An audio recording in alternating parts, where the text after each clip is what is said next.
Hello. So, in the vein of trying new things and learning to not judge myself, don't know how the sticker got on my finger, but we're just gonna put it on the back of my hand.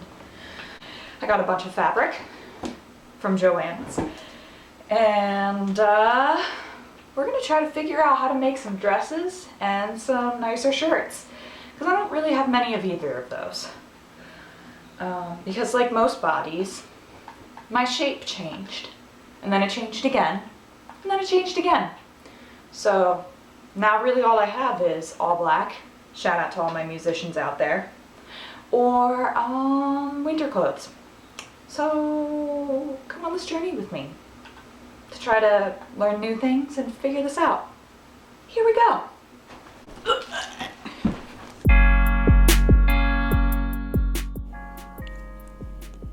So what I did first was fold my fabric in half, long ways, and I used my little plant friend to help me out and hold the fabric steady. And then I took measurements of myself at my waist and my chest, and then at the armpit to measure where I want the more fitted parts of the dress to be. Here's me using my glasses and writing that down in my hard-binded notebook. And by notebook, I mean planner, because my planner is just a notebook. Oh, and here's me also trying to reach around from behind to get my measuring tape for my armpit, and then figuring out, oh yeah, I can just measure that in front of me as opposed to behind me. Then for the skirt, I laid down on the ground and marked about where I wanted it to be, which was at my knee, and then from there went all the way up some ways to where my shoulder was and cut out half of what that armpit measurement was. Since I folded the fabric, I wanted to make sure it was nice and symmetrical. Even though our bodies are not symmetrical, our clothes can be to the best of their abilities. So then using the measuring tape and a fabric chalk, I kind of outlined where I wanted everything to be, and you'll see me crawling around on the floor to try to measure that out and trace that around. Could I have cut from one point to another? Absolutely. But I liked that extra step of following a dotted line. Stop fearing failure. Stop feeling failure. Well, I can feel failure, but I cannot fear it. I can feel it, but I cannot fear it. So after hyping myself up and taking some deep breaths, I cut into this fabric. Shout out to my computer for helping me hold down the fort, and by the fort, I mean this dress. I take my time, I got my fabric scissors, and here's a nice compilation of me cutting out some fabric in the shape of what I want the dress to be.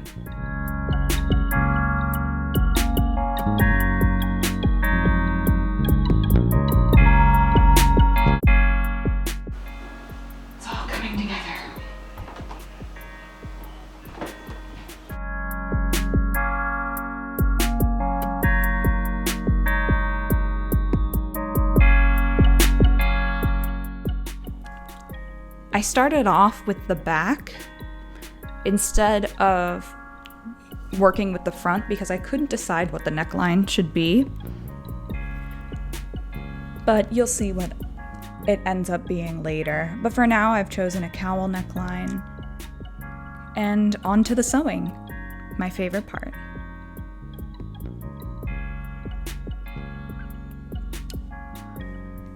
So I use a zigzag stitch, and I put the fabric right sides together. For the other sewing terms, you can also call it inside out, essentially. And I go down the side from the armpit, just below the armhole, all the way down to the bottom of the skirt portion of the dress. I don't have an overlocking stitch on my sewing machine, so a zigzag stitch works just fine in this instance, especially because it's only going to be on the inside. As you can see, it works just fine, and that's the result.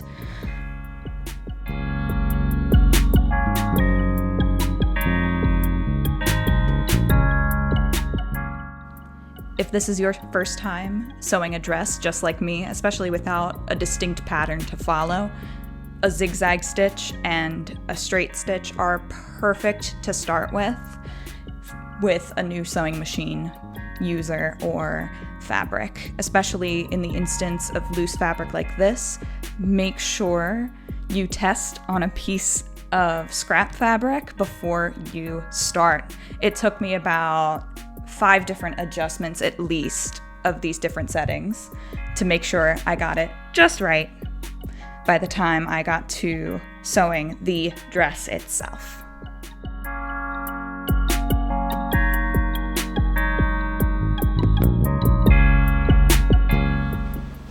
It looks like I'm wearing a sheet. So what we're gonna do is we're gonna pin this, take it in.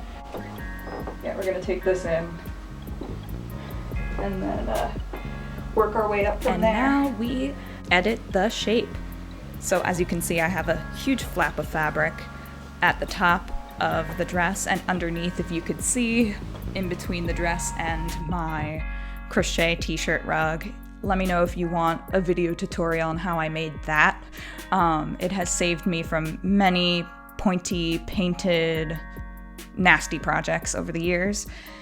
So I used a dress that fit me really, really well of similar knit fabric, and I approximated the pins to the sides of the fabric with consideration to the seam allowance, and I will follow along on my sewing machine to those pins, meeting up at the bottom of my skirt where I want it to flare out to the width it already is.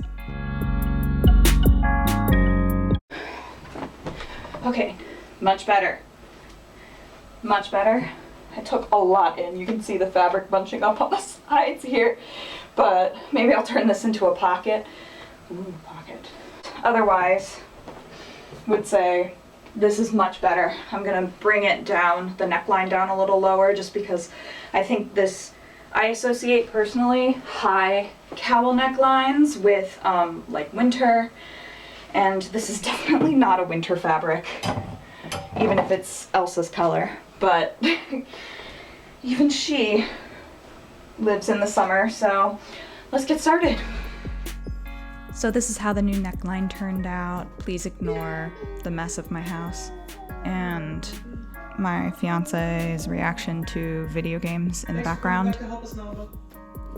Yeah. Here's the final result.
Well, if this suits your vibe, hit that subscribe button so you get notified of more sewing videos as we both explore what it's like to sew together. I learned that this dress, as cute as it is, did it come out perfect? Absolutely not. No, I still have some visible overlapping seams and it's not perfectly fitting up top, but is it awesome? Yeah, I'm really proud of myself. Thanks for coming on this journey with me. I hope you see more of these videos and you like this, so that way I know I can keep making more sewing related videos. Hey, it's Lauren Grace, and I hope you have learned something from this video to make more of your own happy space. See ya! Now get out of here, skedaddle, boom!